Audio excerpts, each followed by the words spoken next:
Sorry about that. So take number 3. This time it didn't cut me off.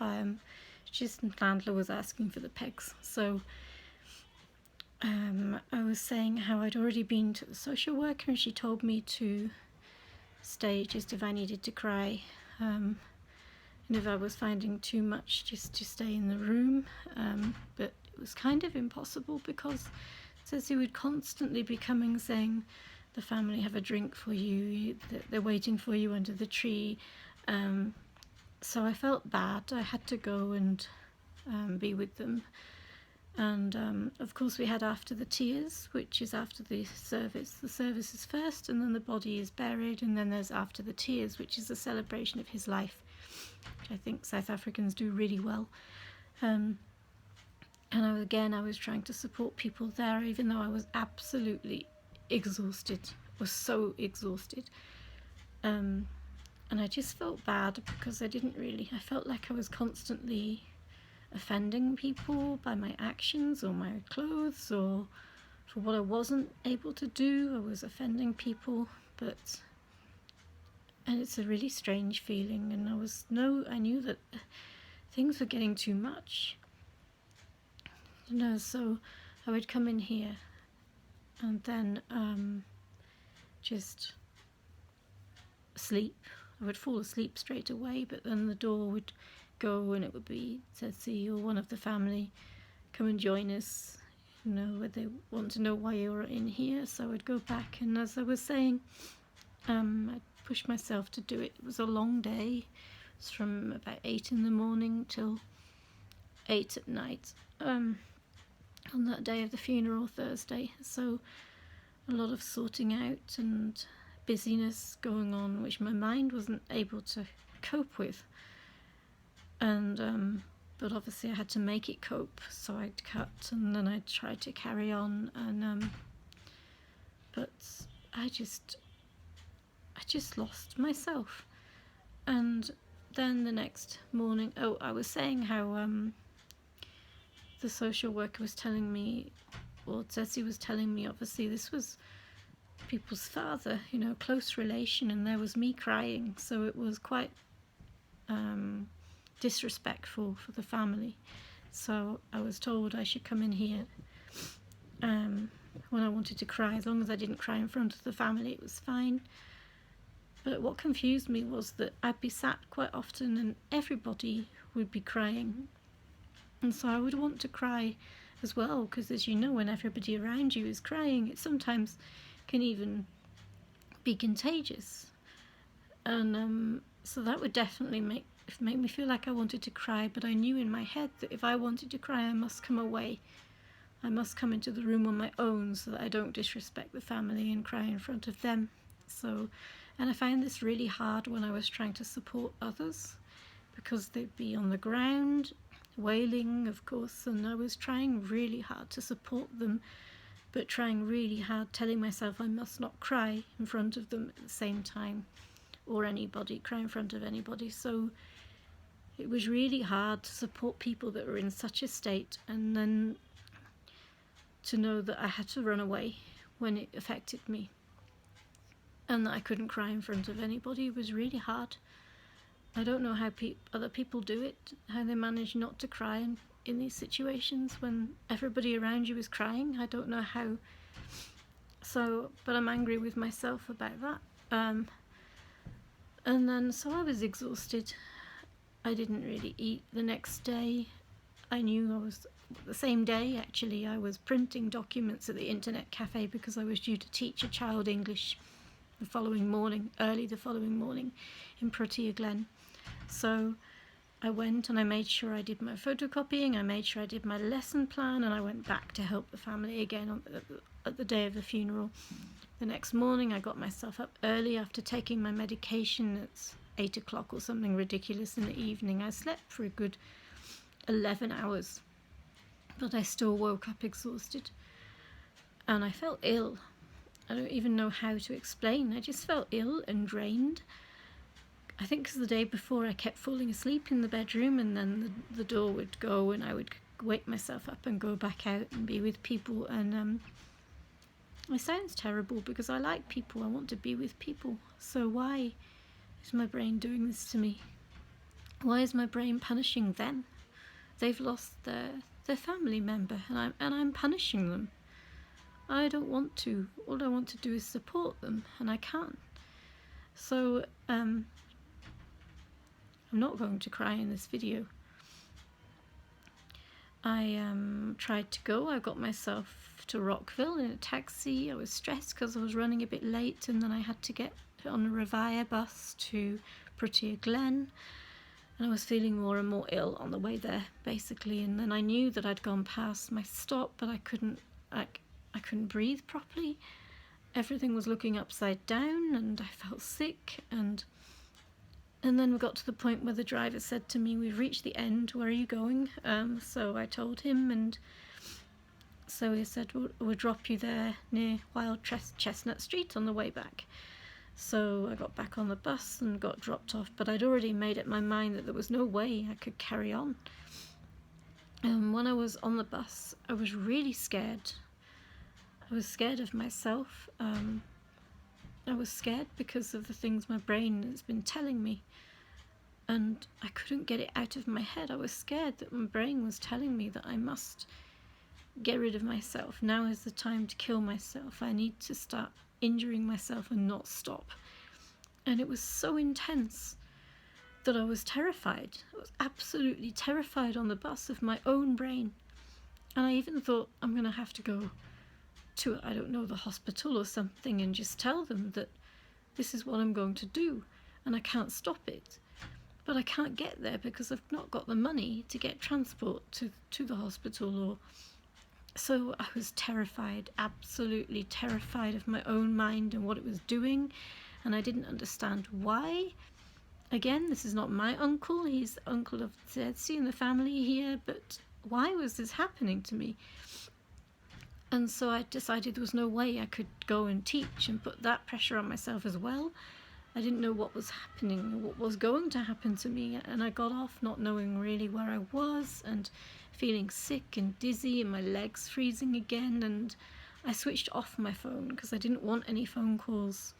I was scared that I'm letting the family down of the little girl I'm supposed to be going to teach, and I didn't want to deal with that at the time, so I just got the bus going back the other way. Luckily there were people, as usual, who would sit and talk to me all the way, otherwise I don't think I would have made it in a sane state. I got myself back to Tokoza Park, and then I carried on Revire because I had no money left by then for the taxi.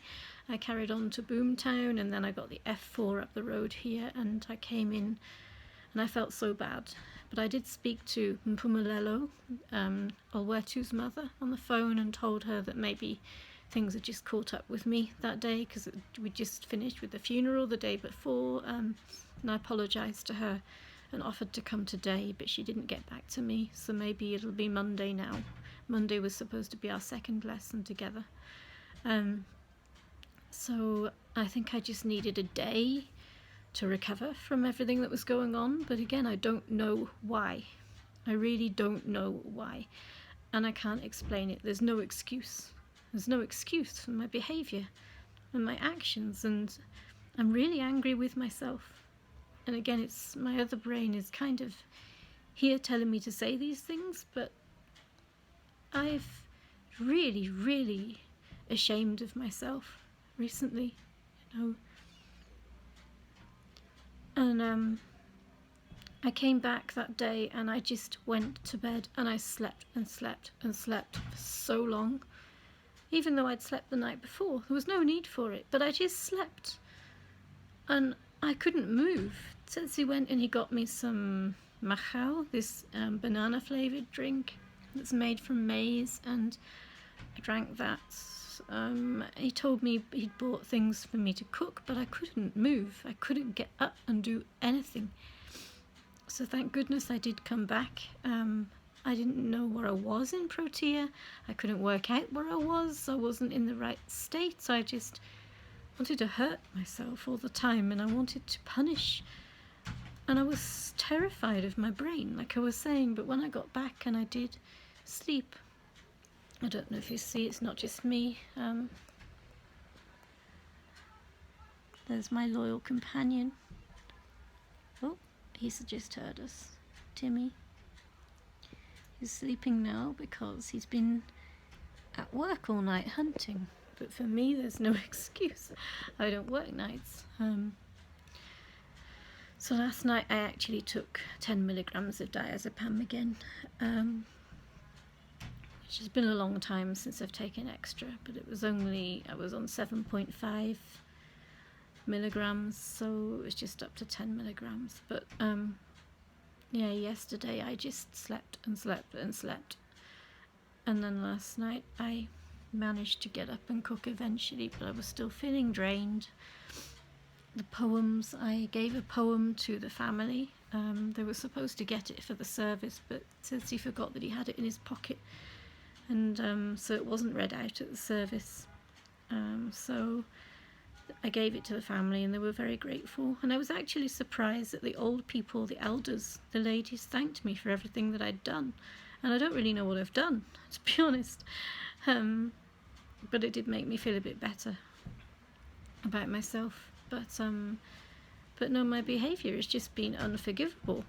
And like, this is somebody's family. He's just died and I'm behaving like this. It's just, there's no excuse for it.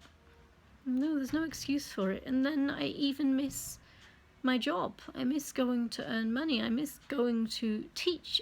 A child then has to suffer because of my behaviour, because of my actions during this time. That child then had to suffer. That family then has to suffer as well because I can't make it to work the next day. So that's why I think I just erupt into having to beat myself up. I wrote this poem about how I needed my mum here now to hurt me. I didn't want to speak to her or anything, but I needed to feel her hurting me because that's what I needed. But I don't know, I've shown nothing except selfishness since this man has passed away. But I can't get used to him not being here. I'm still really struggling. And again, I'm embarrassed saying this because it's not my family. I put together these, I don't know if you can see them over there by the TV, there's some roses in a vase. I picked the white roses and one red rose and I put it in the middle. There. Sorry, I could zoom in, but I'm not going to.